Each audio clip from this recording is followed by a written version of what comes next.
இவர் சொல்றாரு வெஜிடேரியன் சாப்பாடு சாப்பிட்டேன், நான் ஆமக்கறிக்கு அதெல்லாம் சொல்ல மாட்டேன். சரி, சாப்பிட்டல, அதுல உப்பு இருந்ததா?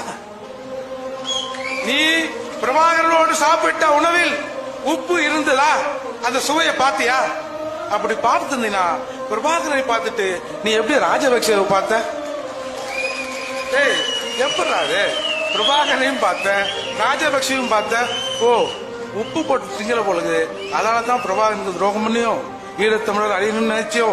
இந்தியாவில், குறிப்பா தமிழகத்தில் இந்தியாவில் 3 பேர் ஈழத்தமிழர் போராட்டம் முடிவுக்கு வர வேண்டும், மேதகு பிரபாகரன் இறக்க வேண்டும் என்று 3 பேர் நினைத்தார்கள். அந்த 3வரில் ஒருவர் கருணாநிதி.